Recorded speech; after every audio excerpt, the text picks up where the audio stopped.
After the written test and interview results were announced, with me ranking first in both, I thought getting admitted to University A's laboratory was practically guaranteed. But with just one sentence, Susan gave my spot to a poor student who ranked dead last. Her reason was that financial aid should be carried through to the end. She wanted to help him achieve his dream. And she said having her was enough for me. She wanted to play the savior, but used me as the sacrifice. Since that's the case, I don't want her anymore. After all, love is optional, but a future is not. Chapter 1.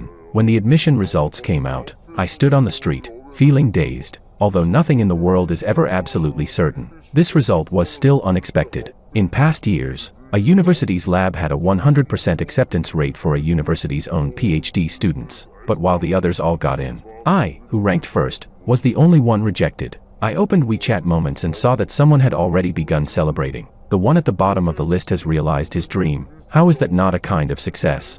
The attached picture was a screenshot of the acceptance result from a university's lab. Vincent, whose evaluation scores ranked at the very bottom among all candidates. Susan had given his post a like. Her comment, "Keep going." A senior who participated in the recruitment called to check on me. "Romeo, did you offend someone recently?" "No, senior. Why? What happened?"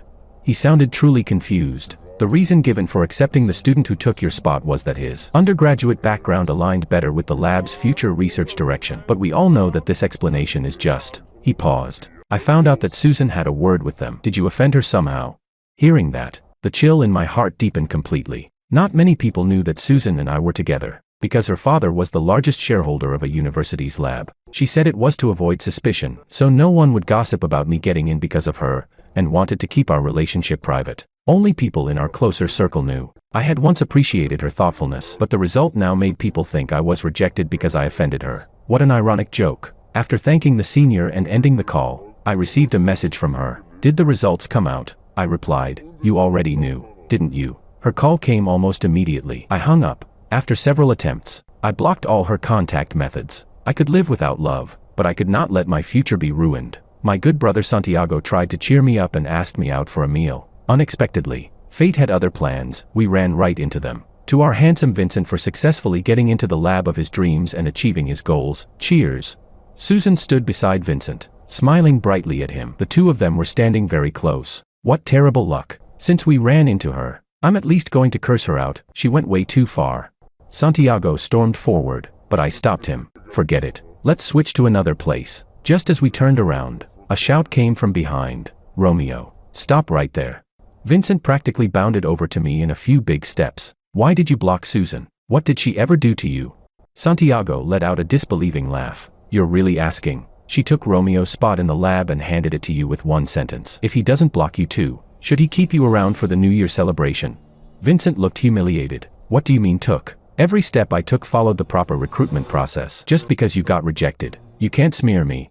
Susan walked over at that moment. She looked at me with a slight frown. "Vincent is right, Romeo. You need to accept that there's always someone better than you, and you must face failure bravely. It's okay if you didn't get accepted this year. You can apply again next year, but you cannot slander others." She actually turned the blame back onto me. I stepped closer, staring into her eyes, enunciating each word. "Susan, do you dare say you had no part in this? No hidden agenda? Do you dare?" My voice rose on the last few words. Chapter 2. Everyone present was sharp. They all knew Vincent's scores. But no matter what, siding with me brought them no benefit. So they simply stayed silent and watched the drama unfold. A flicker of guilt flashed through Susan's eyes. She reached out to pull me. "All right, Romy, whatever it is, let's talk when we get home. I'll explain it to you." I shook her hand off forcefully and stepped closer. "So you don't even dare admit it?" The atmosphere went quiet. Seeing that no one was speaking up for him, Vincent panicked instantly. He wrapped his arm around Susan's shoulder and snapped at me. "That's enough. If you have a problem, take it out on me. Why are you cornering her like this?" My gaze dropped to where they were touching, and I couldn't help but let out a mocking laugh. "You two really are a perfect match." As I walked out the door, I could still hear Vincent muttering under his breath. Forget it, just let him have it. He's your boyfriend. No matter what the real results are, that spot should have been his anyway. I'm not taking this blame." That night, when I returned home and began packing my luggage, Susan came back. "What are you doing?" I didn't stop moving, nor did I look at her. "You found someone new." "Naturally. I should step aside and bless you too." "What are you talking about? I came home early just to explain everything to you." She grabbed my arm, and I couldn't shake her off. "Fine, explain. I want to hear what kind of ridiculous reason you've come up with." Susan sighed. You know that Vincent's been sponsored by my family since high school. His dream has always been to enter a university's lab. He's worked so many years for it, and if he couldn't get in the end, it would be a huge regret. Since we've been supporting him, we should see it through and help him fulfill his dream. It's only right to finish what we started. I froze for a moment, then processed her explanation, and laughed. So my dream doesn't matter. My hard work is supposed to become a stepping stone for him. Susan pulled my hand into hers, stroking my palm gently, acting as if she were being patient and considerate. You're different, Romy. You have me. He has nothing. If you really want it, next year when there's a spot, I'll let you go straight in. The disgust made me want to gag on the spot, yet I laughed anyway, out of sheer disbelief. So tell me, who is actually your boyfriend? Why should I wait a whole year for something I earned this year? Why isn't he the one waiting a year to pursue his dream? In what universe is having you supposed to be some sort of advantage? Having you is exactly how I lost the spot that rightfully belonged to me. My rapid, icy questioning made Susan panic for a second, but only for a second, soon replaced by anger. Romeo, you don't have to exaggerate. The decision is already made. Even if you don't accept it, it won't change anything. Other than this, whatever job you want, I can arrange it for you. I tilted my head back and took a long breath, then closed my suitcase. No need. Use your influence on him instead. He needs it more, doesn't he? Seeing me pack, Susan grew even angrier. Are you done yet? I told you, there's nothing between him and me. You're my boyfriend. With my back to her, I said coldly. Not anymore, Susan. This ends here. Your temper is still so strange. What girl could ever put up with you? I didn't look back. My advisor had told me earlier that he wasn't planning to choose a university for this round of the industry-academia collaboration project. I know you've been wronged. I sent your academic materials to C University's lab. They've already replied. They can directly accept you without going through their usual process. But you'll need to provide a few more sets of updated experimental data. Get them ready. Chapter 3. This was truly an unexpected blessing. For a long period afterward, I immersed myself in the university lab, working on data. I shut out all outside noise. Not until I thoroughly understood all the data, submitted the report to my advisor, and received his approval did I finally feel relieved. Now, all that remained was to wait for the final notice from C University's lab. I turned on my phone and ignored several missed calls from unfamiliar numbers. While scrolling through a certain social platform, I noticed a post whose cover looked familiar. Zooming in, I saw it was the autograph of a basketball star I liked very much. Even the ball in the photo was a limited edition. I hadn't been able to buy one, and I'd once asked Susan to help me find a channel. She rejected me outright, saying I shouldn't waste my mind on meaningless things like that. She said that since my family background couldn't match hers, I needed to work harder to gain her parents' approval. But now, Vincent had gotten it effortlessly. I don't even like playing basketball that much. I barely know this star. I just mentioned it casually, and she went to all that trouble to get it for me. The difference between love and the absence of love was so stark, ridiculous that I realized it only now, but fortunately, not too late. Thinking back, there had long been signs. Last year on Susan's birthday, I accompanied my advisor on a research trip and couldn't make it in time. When the schedule ended early and I rushed to the venue, the party was already in full swing. Someone asked, Susan, Princess, I'm really curious, how did you end up with Romeo? He has a weird temper, he's obsessed with research, and honestly seems pretty boring. What's so strange about it? Something you haven't tried always looks good from afar. Once you get tired of it, it's whatever. He puts on that aloof face every day. If I were a girl, I wouldn't like him either. That was Vincent's voice. Don't say that. I still like Romeo. Otherwise I wouldn't have been with him for this long. Susan's tone was as careless as always. Though she said she liked me, she didn't rebuke anyone who belittled me. What exactly do you like about him? You like him pretending? Vincent pressed the question. He's very hardworking and ambitious. He's the type my parents like, and that cold, top student vibe suits me. I even like his strange temper. Sometimes teasing him is kind of fun. But you just like being mistreated. You never notice the people who treat you well. Always chasing after someone who gives you the cold shoulder. Susan laughed. I know you treat me well. Don't I treat you well too? Vincent pinched her cheek. Everyone started teasing them about it. Susan added, and more importantly, I want to see if he can really rely on himself for everything instead of using me as a stepping stone. It's been 3 years, he really has worked hard.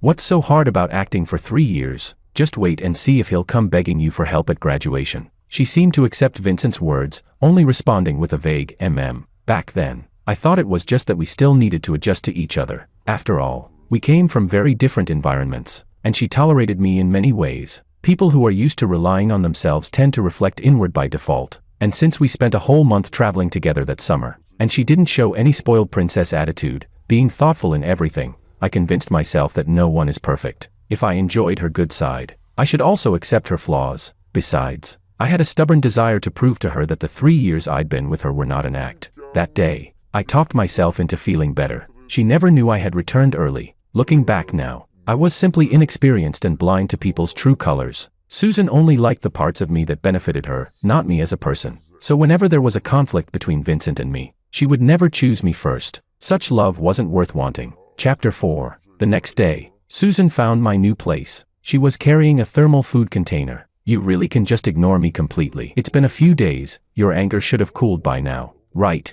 I didn't want to communicate with her. Here, take this. I made this soup myself. I shouldn't have spoken to you with that tone the other day. As for what you plan to do next, I'll ask my dad to arrange something for you. I glanced at it. The moment I smelled it, I felt nauseous. She'd forgotten again. I couldn't eat lamb. My phone vibrated. When I picked it up and saw the screen, my hand trembled. It was the offer from C University's lab. I succeeded. Susan saw my barely concealed excitement and asked, puzzled, "You found a job this quickly. Is it reliable? Let me take a look." She reached for my phone, but I dodged instantly. No need. She let out a helpless laugh. "Seriously, I'm your girlfriend." I composed myself and said coldly, "Miss Susan, did you lose your memory? We already broke up, and you don't need to worry anymore about whether I'm trying to climb upward by using your family's resources. Considering you could destroy something I earned through my own work with just one sentence, I'd say I've suffered a major loss." Susan's face flushed instantly. "You still haven't gotten over that. I told you I'd make it up to you. Can't you have a little empathy for Vincent? Whether I get over it or not doesn't matter. We have nothing to do with each other now. Don't come bother me again." I brushed past her and walked away. Behind me came the sound of something being thrown to the ground hard. Suddenly remembering something, I turned back and said to her, "Oh, right, about that autograph you worked so hard to get him. Looks like he doesn't even like it. Please, you people with money and connections, stop wasting resources. Leave some for us actual fans." Susan rushed forward, flustered. "Romy, let me explain. I thought since so much time had passed and you never mentioned it again, maybe you didn't like it anymore. Vincent said he liked it, and he's had so many regrets since he was a kid. I cut her off with a sharp, uncontrollable laugh. "Susan, you still won't admit it. To you, he will always come before me." She lowered her eyes, speechless. That night, just as I finished preparing the onboarding documents and was about to sleep, my phone kept ringing nonstop. "Romeo, Susan's drunk. She keeps yelling for you to pick her up. We're at Blue Charm. Come quickly." There was noise in the background, and I could hear Susan shouting drunkenly, "I'm not going back. Let him come." I raised my voice. "Did she not tell you guys? I broke up with her, and it's not like she lacks people lining up to take care of her. Vincent got such a huge benefit from her. Shouldn't you all give him the chance to repay her properly?" The noise on the other end suddenly stopped. "What nonsense are you spouting? Say that again and I'll sue you for slander." Vincent's panicked anger came through clearly. That line about him desperately trying to take care of her must have hit a sore spot. Tonight, every time he tried to get close to Susan, she pushed him away. The people who were teasing earlier had started giving him strange looks, as if he were some homewrecker trying to squeeze in. But Romeo had said they broke up. Yet at that exact moment, Susan was shouting again, "We didn't break up." I didn't agree. "Romy, come back." They must have turned on the speaker. Voices were overlapping chaotically. "Come on, the princess is already begging you. Enough is enough. Being dramatic doesn't look good." "He's right, Romeo. You didn't even get accepted this time. Don't you need Princess Susan to help you find a job? What good is breaking up going to do you?" I raised my voice again. "Susan, I broke up with you. If you keep bothering me, it's harassment. And the rest of you, don't contact me for any reason." I hung up. My irritation disappeared instantly. Then I booked a high-speed train ticket to C-City for a week later. Chapter 5. A classmate I got along with fairly well was hosting a birthday party and invited me. Considering I'd be leaving for Cloud City in a couple of days and would naturally see everyone less often in the future, and since she wasn't close to Susan and probably wouldn't invite her, I accepted. But the moment I arrived at the venue that evening, I saw the two of them surrounded by a group of people. I immediately knew what was going on. I turned around to leave, but the birthday girl grabbed me. "Top student, what did I do to offend you? You just got here and you're already trying to leave." Looking at her expression, maybe I had misunderstood her. She really didn't know anything about what happened between Susan and me. I chose a corner seat and sat down, listening to the people nearby whispering. "The guy next to Princess Susan, is that her boyfriend?" "Probably. I see them together all the time, but they've never really made it official." "Well, bringing him to a crowded event like this basically makes it official." I took sips of my drink, bored, and planned to greet the birthday girl and leave early. Susan walked over with a bright smile. "Romy, you look really handsome today. I lowered my eyes and didn't respond. She sat down beside me. Today, I'm going to give you a surprise. From not far away, Vincent's stare, sharp and venomous, was fixed on me. Not interested. I still didn't look at her directly. Your temper really never changes. Only I can tolerate you like this. The birthday girl stepped on stage with a microphone. Thank you all so much for coming to my birthday party. Among us tonight is a couple who have known and loved each other for years. They want to take this chance to publicly share their sweet relationship with everyone. When I saw Susan walk up and take the microphone, the last bit of wishful thinking in my heart disappeared. She looked at me with a radiant smile. My boyfriend is Romeo, the top student of our department. We've been together for 4 years. 2 male classmates grabbed me and pulled me toward the crowd. Next, I want to propose to Mr. Romeo. Susan took out a ring box and walked toward me. Romy, will you marry me? The birthday girl took the lead in cheering. Say yes, say yes. I turned my head to look at Susan. There wasn't the slightest trace of guilt in her eyes, not a hint of remorse for deceiving me. A deep sadness washed over me. When it came to misreading people, I really had a lot to reflect on. Seeing me unresponsive, Susan directly grabbed my hand. Oh come on, why are you being shy? I'm a girl and I'm already being so proactive. I swung my arm, and the ring flew to the floor. The cheers froze instantly. We already broke up. How many times do I have to say it? You gave my spot in the lab to him, gave the autograph of my favorite athlete to him, and you take him everywhere, making everyone think you two are the real couple. If you love him that much, then just be together already. Why are you still clinging to me? Everyone's expression shifted, especially Susan's and Vincent's. Whispers began spreading through the room. So that Vincent guy isn't actually her boyfriend. Yet he got into a university's lab. No wonder the real boyfriend's pissed. I didn't even know this guy was her boyfriend until today. Then what does that make Vincent? The side piece. Susan's face went ice cold as she shouted, "Enough." Chapter 6. The venue fell silent again. The birthday girl frowned and tried to persuade me kindly. Romeo, why are you like this? I was shocked when she told me she wanted to use my party to propose to you. She's a girl, and with her family background and her character, why are you hung up on those trivial things? Once you two get married, any job you want will be settled with just one word from her. I turned my gaze toward her, my tone cold. You don't consider me a friend either. I don't believe you didn't know anything. What benefit did she promise you? Her expression panicked, her cheeks flushing. I don't know what you're talking about. If I didn't see you as a friend, why would I want you to have a good future? Stop acting out. With this horrible temper of yours, people are going to be scared away. Susan clearly agreed with her, staring at me intensely, waiting for me to back down, waiting for me to be grateful for her proposal. Our eyes met, and memories flashed before me like a spinning lantern. Forget it. I had nothing more to say. I turned to leave, but Vincent suddenly lunged toward me. What are you even being arrogant about? Susan only helped me once, yet you keep clinging to it. Now everyone thinks I'm the homewrecker. If you don't clear my name, don't even think about leaving. His grip was strong. I'd seen it before, and he knew a bit of traditional medicine. This time, he aimed at a pressure point near my chest. Only then did I realize his real intention was to cripple me. In such a chaotic situation, there would be no concrete evidence afterward. Such a vicious and idiotic plan. I grabbed his wrist quickly and punched him with all my strength. He stumbled backward and fell smoothly to the floor, wiping the blood from the corner of his mouth with his thumb. He glared at me and cursed. Romeo, you're a violent maniac. Susan rushed over to help him up, then turned to yell at me. I was the one who cost you your spot, not Vincent. If you're angry, take it out on me. Why did you come after him? And now you've hurt him.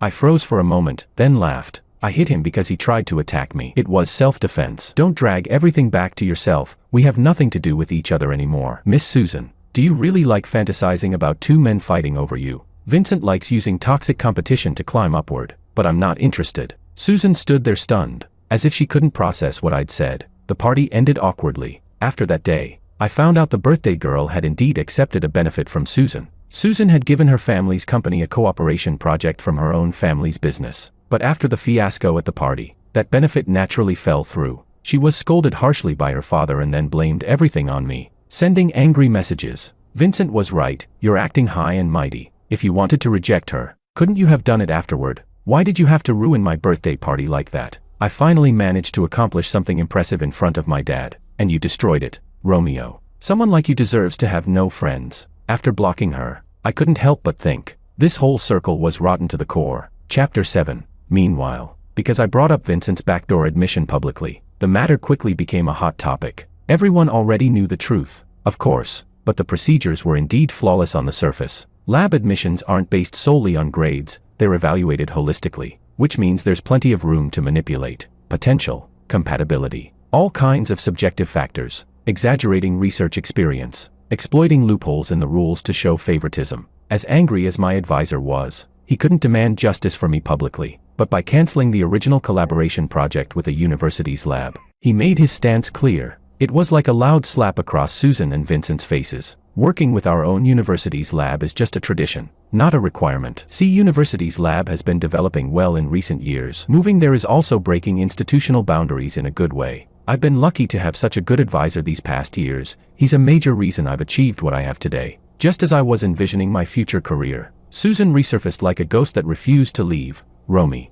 I've talked to my dad. He'll give you an executive position in the company. You should be satisfied now. Right. Let the past stay in the past. And stop making things difficult for Vincent. After that complete fallout the other day, I thought she'd stop pestering me. You still think the reason I can't get over it is that I didn't get your help?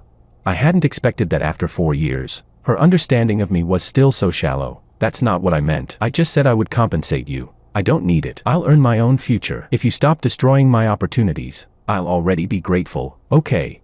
My tone was hard and laced with sarcasm. She ran out of patience as well. Fine. Fine. You're so capable. So high and mighty. Just don't come begging me later. This time, surely, we were done for good. But on the day I officially joined C University's lab, Susan showed up again. Romy, why didn't you tell me you got accepted by C University? The moment I saw her, my instinctive response was mockery. Even though you didn't have the power to reach into C University and ruin my future again, there's no need to tell unrelated people something this important. A hint of sincerity entered Susan's eyes. Romy, now I know you truly are exceptional. You can carve out a bright future all on your own. I was narrow-minded before. Will you forgive me? I've really missed you these past days. I'm starting to think you bring misfortune to me. Ever since I left you, everything's gone smoothly. So for safety's sake, we shouldn't have any further contact. She panicked, stepping closer and grabbing my hand. After all these years we've been together, how can you just throw everything away? Hearing that stirred something in me. After all, that was a huge amount of sunk cost. Those years, I really had put in emotion. You mentioned all these years. Tell me then, how much of that time were you testing me, examining me? What now? Are you trying to tell me that I've finally passed your exam? Chapter 8. She admitted it openly. I admit I tested you before. After all, considering your background, but later, I fully believed in you. I truly love you, Romy. Let's get married. My parents are very satisfied with you. Right now is the perfect time. I let out a mocking laugh. And what about your Vincent? Her voice became urgent. There's nothing between us. Helping him get into the lab was just fulfilling his dream. From now on, I won't have anything to do with him. Romy, believe me. She always spoke sweet, coaxing words without the slightest regard for logic. None of her past actions could hold up under any explanation either. I shook my head. I don't believe you. After that day, every 2 or 3 days Susan would show up in C City to block me. At the same time, I heard from a senior about what happened with Vincent. When a person's virtue doesn't match the position they gain, misfortune inevitably follows. This was perfectly reflected in him. Division of work in the lab was strict and responsibilities required timely responses. But Vincent couldn't keep up at all. He slacked off constantly, often leaving the lab and delaying progress repeatedly. Everyone already resented this half-baked backdoor entrant. Yet Susan always protected him, so no one dared to speak out. Instead of feeling guilty, Vincent was smug. He even posted online bragging that his princess would always clean up his messes. Later, a major project was completely scrapped before launch because he had a major mistake. The loss was enormous.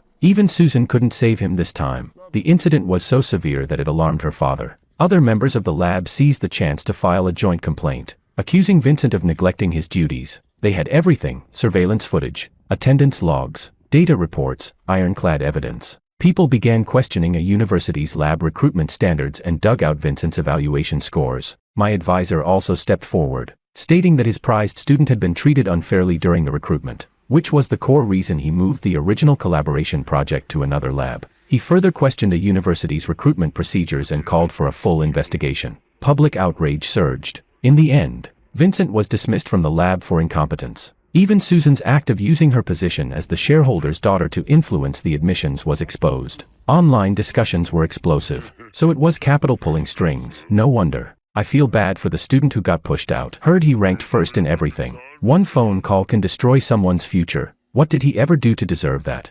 The discussion spread to Susan's father's company. She was harshly scolded and removed from her position. After all, she wasn't an only child. She was easily replaceable. For someone like Susan, a pampered golden girl, the blow was devastating, and she took out all her anger on Vincent. Chapter 9. You made such a stupid mistake, and dragged me down with you, idiot. You're not even worth a single finger of Romy's. At first, Vincent endured the scolding, planning to act pitiful as usual to soften her heart. But when he heard Susan say he couldn't compare to Romeo, he snapped. Yes, I can't compare to him, but you clearly like me more, otherwise why were you always so good to me? He's already broken up with you, and you still can't forget him. You never cared that much about him before. Susan froze. Even Vincent was saying she never treated Romeo properly. It showed just how excessive she had been. She tested and examined her own boyfriend endlessly, yet gave someone else everything he wanted. She really regretted it now. Romeo was outstanding, he never needed her. And truly, he no longer wanted her. After being dismissed, Vincent realized Susan was no longer someone he could cling to. So he tried to attach himself to others. But everyone in the circle already knew his true colors and avoided him like the plague. Vincent became a public joke in Lincoln. His reputation completely ruined. Someone even found him posting shirtless photos under wealthy socialites' posts online. Only then did Susan truly realize how blind she had been. For someone so selfish and opportunistic, she had thrown away her Romeo. When I saw the circulating videos online, I couldn't help but feel that karma never misses. Life at C University's lab was fulfilling but exhausting. After settling in, I realized it was in no way inferior to a university. Recruitment didn't depend on which school you graduated from. Even students of their own university had no special privileges. Everything was based on one's actual ability. Their research funding also increased year by year. Many professors, seeing the environment my advisor and I had here, shifted their collaboration projects to this lab as well. A university's lab lost many major projects. As its largest shareholder, Susan's father blamed her even more. He decided to send her to a subsidiary in Africa to atone for her mistakes, and she wouldn't be allowed to return unless she produced results. Before leaving the country, Susan came to find me again. In just 1 month, she had grown noticeably thinner, her whole person looking defeated. The eyes that once deeply attracted me, once bright like stars over the ocean, had grown dim. Romy, I'm leaving. I may not see you again for a long time. As she said this, tears spilled down her face. A woman sobbing and shaking before me, remaining cold would seem heartless. I took out a tissue and handed it to her. She grabbed my wrist. Romy, you still care about me, don't you? Wait for me. When I achieve something over there, I'll come back. Then we can get married. Okay. Had she grown in age but not in intelligence? I pulled my hand back forcefully and said coldly, your family is wealthy and powerful. I'm just an ordinary person, not someone who can climb that high. I know you're angry at me. It was my fault before. I didn't expect Vincent to be that kind of person. Chapter 10. I let out a soft laugh. Your way of thinking is really strange. What Vincent is like has nothing to do with me. Your distrust toward me, your prejudice, your unconditional kindness toward him, stringing both sides along, those were your problems. Now you've simply realized that I truly never needed to rely on you. And Vincent has revealed his true nature. So you're desperately trying to win me back. But think carefully, did you ever really love me? Susan couldn't say another word. 3 years later, I had already achieved many of the dreams I'd had when I was younger. Those things I once couldn't get over were nothing more than small wrinkles in the long scroll of life. They still existed, but no one cared about them anymore. At a gathering I attended, many people praised me, saying I'd become the most successful among them. No one remembered how they once criticized me, acting like without Susan I had no future. Even the girl who once deceived me acted as if she had never sent those messages. She greeted me with a bright, chirpy smile. Top student. Everyone said back then that you were full of potential. Seems like they were right. I glanced at her and replied politely, but coldly, thank you for the compliment. Her smile turned awkward, and she didn't approach me again. The former center of attention, though absent, was still a topic no one could avoid. Did you hear? Susan is suffering terribly in Africa. That place is practically unlivable. Her dad is really ruthless. Once he threw her away, he really refused to let her come back. That's how wealthy families are. When everything's fine, you're their precious little treasure. But once trouble comes, you're nothing but a discarded pawn. Looks glamorous from the outside, but it's worse than our lives. I heard Vincent went back to his hometown and started live streaming. But honestly, it's painful to watch. Completely cringe. Seriously, with so many types of streams out there, he had to choose that kind. It's fast money. Wasn't he living off his ex's support before? When did he ever work hard on his own? I listened to the same repetitive gossip swirling around. It was boring. Before the gathering even ended, I got up and left. Life shouldn't be wasted on meaningless socializing. There were still endless possibilities waiting for me to explore.